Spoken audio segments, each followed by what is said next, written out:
El pragmatismo político se convirtió en el 1996, junio, en el Palacio de los Deportes, cuando Juan Bosch y Balaguer, que estaba ahí, hubo un levantamiento de mano. El primer intento que estamos haciendo es que no tiene ninguna validez el querer descalificar la encuesta Gallup. Pero esta encuesta arroja a la oposición un escenario de alianzas obligatorias.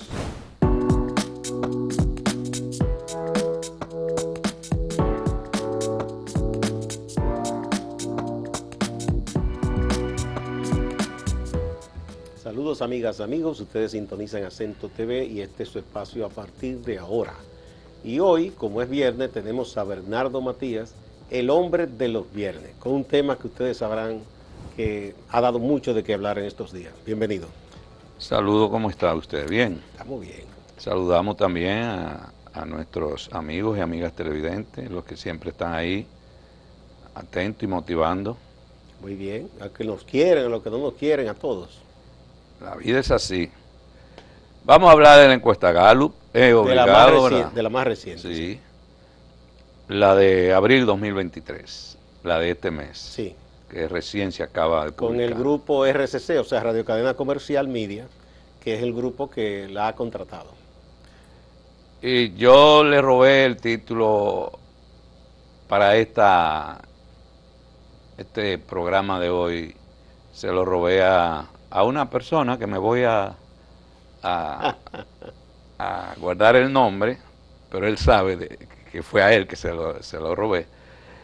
En la encuesta Gallup, entre la insatisfacción, la continuidad y la desconfianza en la oposición.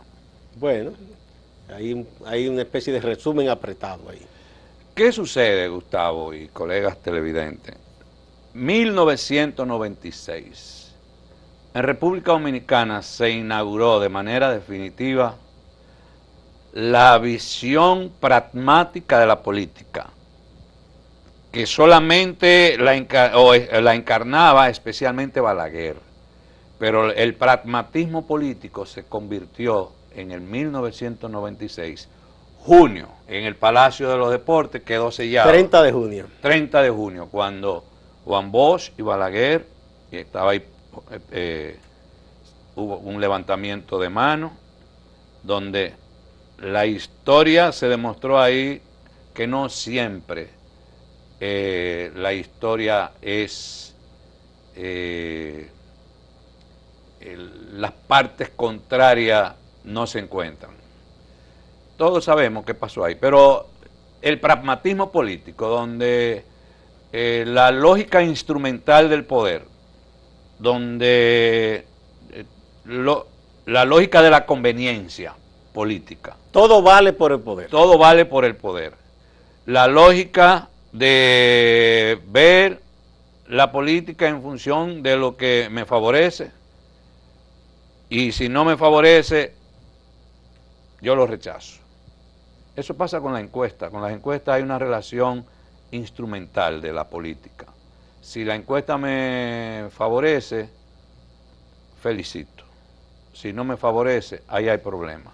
O tratan de restarle validez y atacar a quienes lo hacen.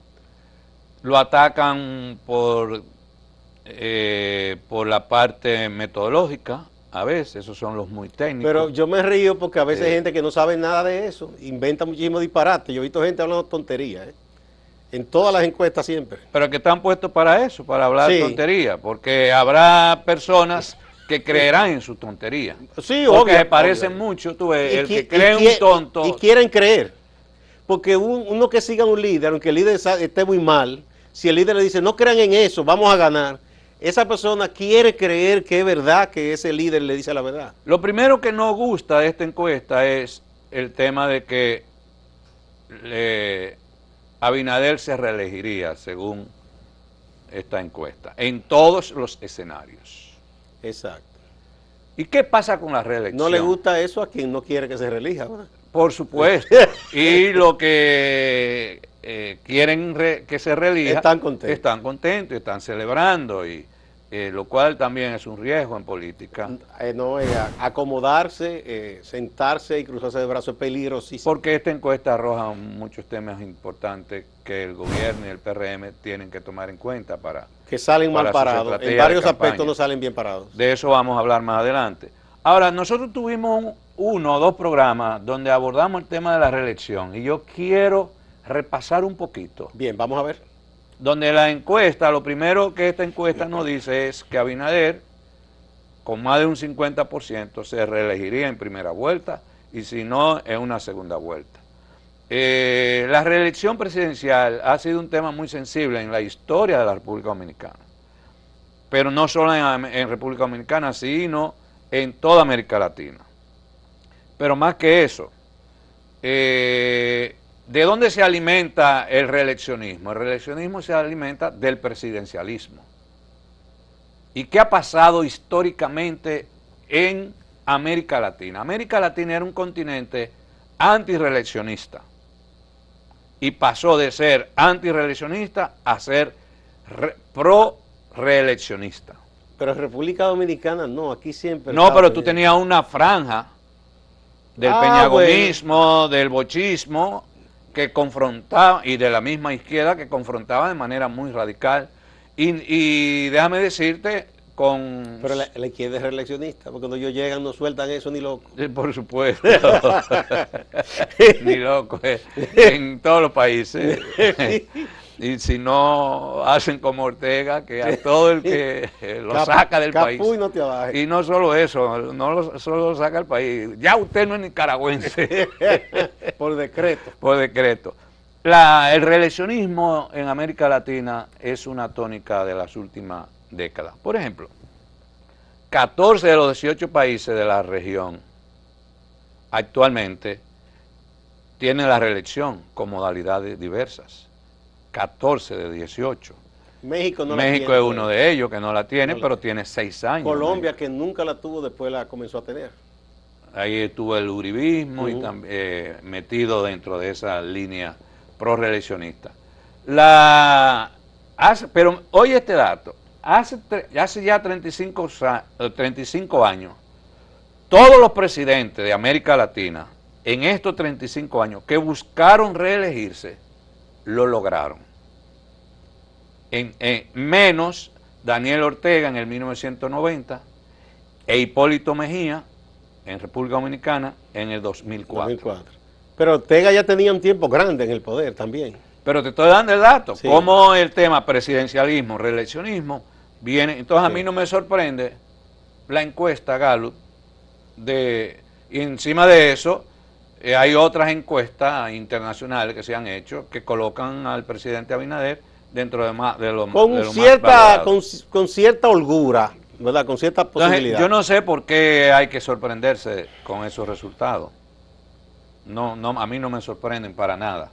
Hay algunas cosas que sí me sorprenden, que las vamos a analizar más adelante. Pero, oye, este otro dato, del 2009 al 2012, de unos 18 países de América Latina que celebraron elecciones presidenciales, el 100% de los presidentes de turno fueron reelectos. 9 al 12. Del 2009 al 2012, de los 18 países de América Latina. Y si pone el 8, se incrementa porque Leonel se religió en el 8. No, porque yo no estoy viendo... países, no. Es el segundo intento. No, pero fue el segundo intento el 8. Él gana 2004 a 2008. 2008 se reelige para 2002. En el 12. Y aquí cuando yo estoy hablando de 18 países de América, que un país puede haberse repetido, tú ves. Bien. Sí. Pues tenemos que ir a la primera pausa, Bernardo. Podría terminar, para irnos a la primera pausa, con este dato. En Estados Unidos, el 82% de los presidentes en ejercicio desde la administración de Roosevelt han alcanzado la reelección. Así que el tema del reeleccionismo llega hacia los Estados Unidos y aparte de Europa.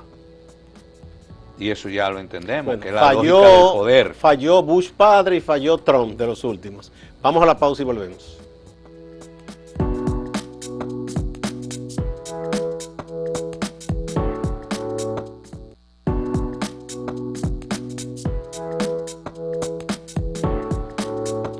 encuesta Gallup. Ese es el tema en El Hombre de los Viernes con Bernardo Matías. El primer intento que estamos haciendo es que no tiene ninguna validez el querer descalificar la encuesta Gallup. Que la asuman con responsabilidad y con seriedad y descubran cuáles son las áreas fuertes y débiles que arroja esta encuesta para desarrollar estrategia política. Porque las encuestas, si tú quieres, son instrumentos para el trabajo político. Son para eso, no, pero también para hacer mercadeo político, promoción, proselitismo, pero también para diseñar estrategia política. Tengo que hacer un inciso aquí para recordar, en 2016 hubo una encuesta Gallup, ahí buscaba la reelección de Danilo, en que decía que la cosa que la gente reconocía en ese momento era que la delincuencia había bajado. Y entonces hubo un pronunciamiento muy duro del PRM en ese momento, su jefe de campaña, que era Roberto Fulcado, diciendo que Gallup estaba emplazada a decir que cómo era posible eso.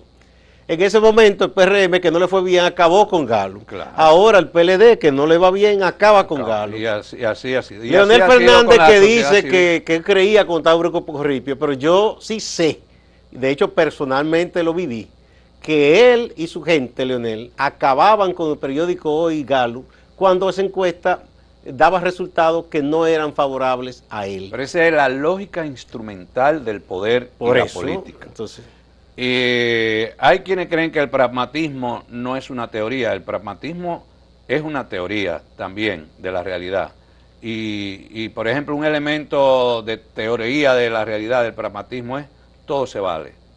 El poder se usa, el poder es para usarlo. Exactamente. Esos son conceptualizaciones. Al poder no se renuncia. Al poder no, son conceptualizaciones del pragmatismo. Es falso que el pragmatismo no tiene una teoría. Tiene una teoría. Sigamos con los datos históricos. Muy bien. Estos datos me los facilitó usted, yo se lo agradezco, me economizó el trabajo. Le allané un poco el camino. Sí. 6 encuestas Gallup. La del año 2000, decía la encuesta Gallup, Hipólito Mejía 47%, Balaguer 25% y Danilo 25%. Un empate. Los resultados, increíbles. Hipólito 49.8%, siempre está en el margen de error, sí, hacia arriba o hacia abajo, dentro del margen de error. Exactamente. Danilo 24.9% y Balaguer 24.6%. Que hay que decir que de manera individual Balaguer quedó por encima, pero a Danilo le favoreció el grupo de partidos aliados y por eso él superó a... Sí, pero lo que estoy viendo es cómo la Gallup acertó. Después, Diario Libre, en las elecciones del 2014. 14 no. 2004, perdón. Lionel un 54%, decía la Gallup, 27 Hipólito, 14 Eduardo Estrella. Resultado, Lionel un 57, Hipólito un 33, aquí fue donde se distanció un poquito más, ¿verdad? Y Eduardo Estrella un 8.6%. Pero acertó en la tendencia, la tendencia. Así es. Después, en el 2008, 51.7%, decía la Gallup, Leonel Fernández. Lionel, y ganó con 53%. Vargas, Miguel Vargas, 37%, y sacó 40%. Y Aristi sacó un 4.6%, y la Gallup le dio un 4%. Y después en el 2012, Danilo, la Gallup le daba un 50%, y Danilo ganó con un 51%. Y Hipólito la Gallup daba 44 y sacó 46. En el 2016, Danilo la Gallup le daba un 63 y ganó con 61.7, casi 62. 62 redondeando. Y Abinader sacó un 37 y la Gallup le daba, perdón, Abinader sacó, la Gallup le daba un 29 y Abinader sacó un 35. Y así. Y después vinieron las elecciones de 2020, las últimas. Abinader le daba a la Gallup un 53 y sacó un 52.5. Gonzalo Lagalu le daba un 35 y sacó un 37. Leonel, que decía que iba a barrer, sacó un 8% con los votos del Partido Reformista y Lagalu le daba un 8%. O sea que ahí fue Entonces, un acierto también. Está demostrado. Además, tú y yo sabemos de la seriedad de Rafael Acevedo. Sí, un hombre que nadie puede venir Yo he trabajado con Rafael Acevedo en encuesta, contratado, y su equipo es un equipo de íntegro, con dignidad, no se venden. No. Pero además hay una cosa que la gente debe saber también, que es de las cosas que mucha gente no sabe. Las empresas encuestadoras que hacen estos estudios no se dedican únicamente a medir asuntos políticos. Ese es uno de los renglones de trabajo. Hay algunas cosas que no se publican. No, que no es para eso, cuestiones del mercado, para ver cómo andan los servicios en una institución. Entonces ellos no van a arriesgar el gran filón que es todo lo demás por un asunto de política, ¿no es verdad? Mira, cuando yo estaba en Senasa, uno de los criterios que poníamos en los términos de referencia para contratar una empresa era y la independencia, que fueran independientes. Y Galu ganó varios concursos y uno de los puntos fuertes era la independencia de Galu, en términos de demostrativo. Entonces, las encuestas Galu son creíbles y hay que prestarle atención y vamos a analizarla después de la pausa. Bien, vamos a esta pausa entonces.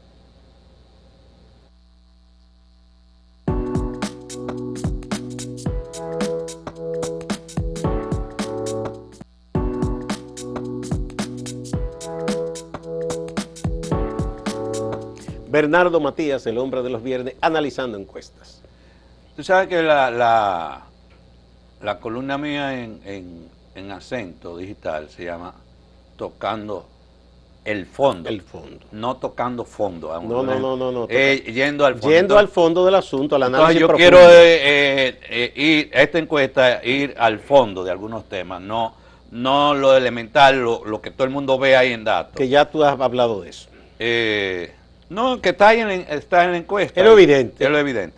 Lo primero es que el voto de Abinader es un voto duro, según la encuesta. Lo que llaman los likely vote, los votantes duros. Sí, o sea que un voto a favor convencido. A favor. E incluso la base total de votantes a favor de Abinader es menor que la del voto duro, deseable. Entonces eso es positivo para una candidatura. Porque indica lealtad de ese votante.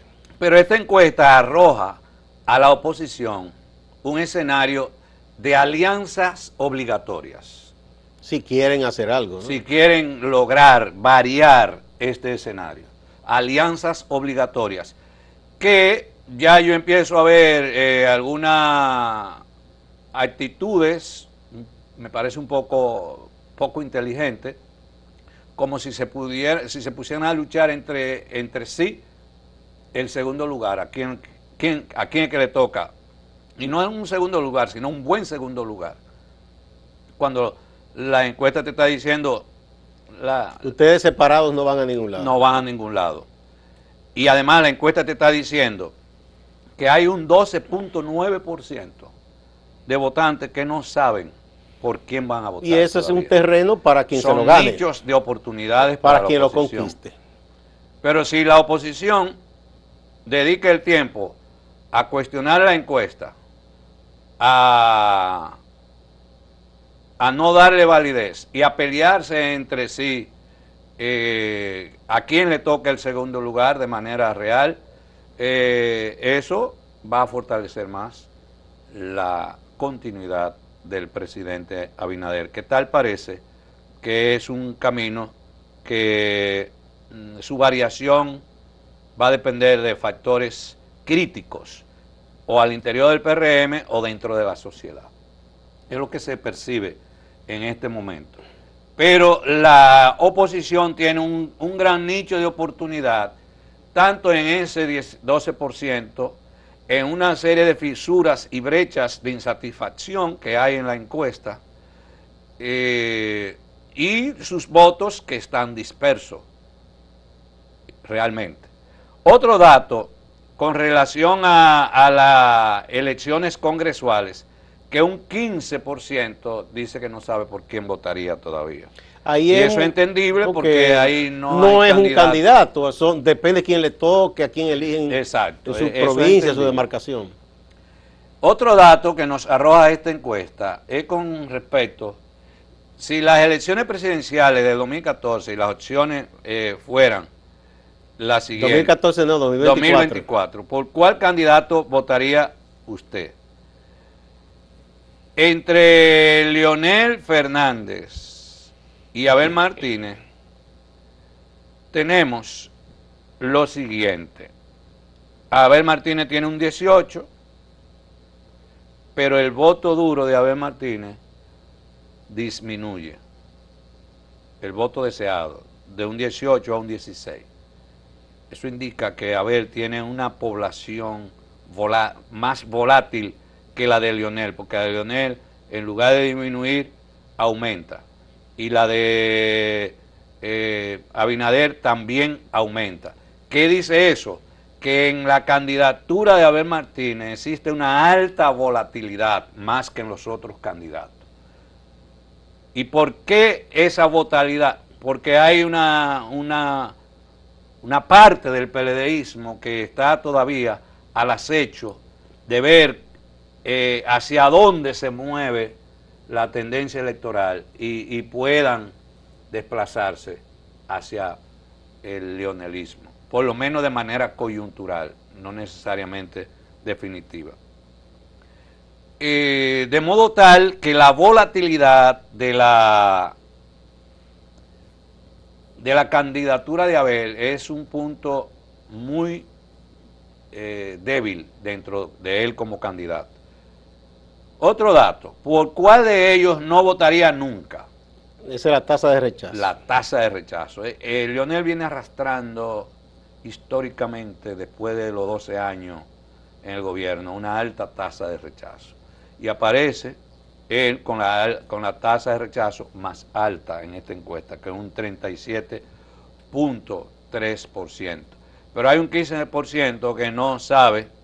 Entonces, de ese 15% normalmente se distribuye la tasa de rechazo. Entre todos. Entre todos. Entonces, eso puede ser más alto, ¿verdad? O más bajito, nadie sabe. No, porque el 15%... bueno, más bajito no. Sí, no puede ser más bajito. Si fuera de los otros candidatos, sí. Y Abinader es el que tiene la segunda tasa de rechazo. Resulta que Abel Martínez es de los que menor tasa de Pero rechazo. hay un hándicap que no sé si tú notas, tanto para Abel como para Leonel. Es que el porcentaje de tasa de rechazo es más alto que la intención de voto que ellos tienen. En ambos casos. No. O sea, fíjate que en la intención de voto de no Leonel, me había dado cuenta sí, de eso. Pero mira, fíjate bien. Sí, llega en el mejor de los casos a 23 y pico, 24. Y sin embargo tiene 37. Y Abel, que está en 15 y pico, tiene 26, me parece que de rechazo. O sea, ¿Qué pasa con la tasa de rechazo? Con la tasa de rechazo lo que pasa es que la posibilidad de tú captar votantes indecisos se te complica. Es un poco más complicado. Y captar votantes de tus oponentes también se complica. Tu posibilidad de crecer se estrecha. Entonces, cuando tú ves que el Leonel tiene una alta tasa de rechazo, más que la intención de voto. Más que la intención de voto, tú dices, ¿cuál es su posibilidad de crecer para llegar a desplazar a Abinader? Ahí se complica en términos de comportamiento social, político, electoral, cuando la tasa de rechazo es muy alta. La posibilidad de tú desplazar a tu contrincante. A ellos no les gusta eso, pero es lo que está dando la encuesta. Entonces tú lo que tienes que analizar, ¿por qué a mi candidato? ¿Por qué me rechazan? ¿Por qué me rechaza? ¿Cuáles son los temas que haz investigación de mercado? No tiene que publicarla. ¿Por qué Leonel tiene la más alta tasa de rechazo? Estando incluso ¿Por qué a fuera tanta del poder? gente no le gustó? Esa es la idea. No le gustó. ¿Por qué? Entonces tú tienes que trabajar imagen, tienes que trabajar discurso, tiene que... ¿Y cuáles son los segmentos donde yo más tasa de rechazo tengo? ¿Cuáles son esos segmentos? Entonces tengo que trabajar estrategia. De eso se trata esto. Yo no sé a quién va a convencer diciendo esa encuesta no sirve, esa encuesta está sesgada. ¿A quiénes van a convencer? O si eso le genera un voto. Lo que sucede que en política, tú como comunicador lo sabes, se trabaja mucho el imaginario, las emociones, la imaginación de la gente. Entonces, cuando yo invalido algo, no lo estoy invalidando en términos reales y concretos, lo estoy invalidando en la imaginación de las personas. No, para que los suyos no se desanimen y digan, no, no, hombre, mi líder dijo que eso está sesgado, que eso no sirve. Y sigue habiendo un alto porcentaje de, por ejemplo, de personas indecisas. 15% dice que no sabe quién ganará las elecciones de las próximas elecciones. De 2024. De 2024. Un elemento interesante, el escenario de segunda vuelta. Pero Abel Martínez le gana a Leonel en un escenario de segunda vuelta. Mire usted. ¿Y de dónde viene eso? Según mi análisis, que Leonel en el PRMismo, en el PRM, es donde encuentra una tasa de rechazo más alta que Abel. O sea, es más fuerte el rechazo a Leonel que el rechazo a Abel. Y yo lo vinculo a que Leonel en el último año se ha puesto al frente de la oposición. Y de calificarlo todo. Y de calificarlo todo. Entonces, los PRMistas están molestos. Endurecen su rechazo. Endurecen su rechazo. Es decir, el voto PRMista en una segunda vuelta donde estén Leonel y Abel va a tender a favorecer más a Abel. Bueno, hemos terminado esta parte, porque habrá un segundo programa. Sí, vamos a seguir analizando. Tiene mucho material para el análisis, ¿verdad? Esta encuesta, esta primera encuesta de RCC Media y Gallup. Vamos entonces a despedirnos hasta la próxima semana. Recuerden que estos análisis también se coloca ese informe que prepara Bernardo junto con la reseña que hacemos en el portal acento.com.do. Hasta la próxima.